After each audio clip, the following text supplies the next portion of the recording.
అధ్యక్ష మైక్ ఇవ్వలేదు అధ్యక్ష. అధ్యక్ష చంద్రబాబు నాయుడు గారు నేను సూటుగా అడుగుతా అధ్యక్ష. 2013 బడ్జెట్ సమావేశాలు జరుగుతూ ఉన్నప్పుడు చంద్రబాబు నాయుడు గారు అసలు బడ్జెట్ సమావేశాలు అటెండ్ కాలేదు. నెంబర్ 1 ప్రతిపక్షంలో మీరు ఉన్నారు. నెంబర్ 1. నెంబర్ 2 నేరుడు నేను ఇదే బడ్జెట్ సమావేశాలు జరుగుతూ ఉన్నప్పుడు మొట్టమొదటి బడ్జెట్ ప్రవేశపెట్టినప్పుడు ఆ వేళ నేను బడ్జెట్ స్పీచ్ మాట్లాడితే బడ్జెట్ స్పీచ్ అయిపోకముందే మీరు అన్న మాటలు ఏంటి తెలుసా సార్? మీరు మీ పార్టీ ఏమన్నారు తెలుసా? జగన్ వేరే వాళ్ళకి ఎవరికి మైక్ ఇవ్వడం లేదు, మొత్తం తానే మాట్లాడుతున్నాడు అని మీరన్నారు. ఇవాళ హుందాగా గవర్నర్ స్పీచ్ నేను ఇచ్చి బడ్జెట్లో నేను మిమ్మల్ని కడుగుతాను, ఆ రోజు కడిగించుకోండి అని చెప్తా ఉన్నాను.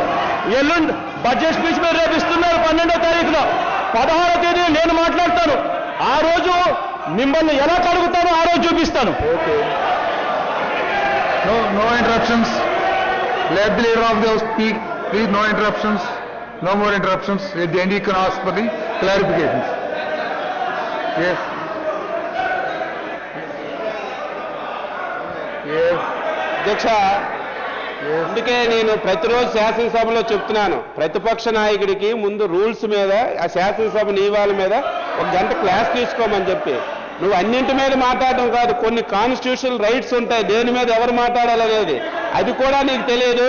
నేను సూటిగా అడుగుతున్నాను, నేను బడ్జెట్లో నేను సూటిగా అడుగుతున్నాను, బడ్జెట్లో నేను కడుగుతాను కడిగించుకోండి అని. నువ్వు 100 తరాలైనా సరే నీ మీద పడినటువంటి అవినీతి మచ్చ నువ్వు కడుక్కోనా సరే నీ మీద మచ్చ తొలగదు.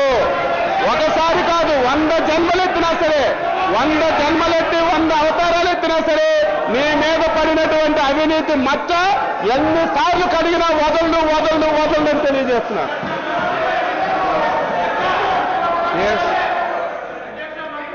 Please be seated. మీరు క్లారిఫికేషన్ తర్వాత అడగవచ్చు. కూర్చోండి. ఎస్, దయచేసి కూర్చోండి please.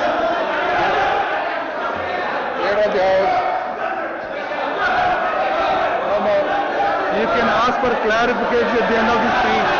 At the end. Not every time. Yes. Hello, sir.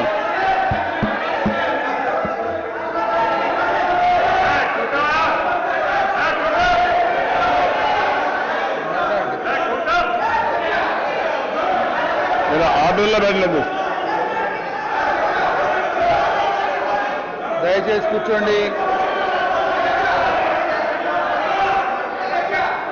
Okay.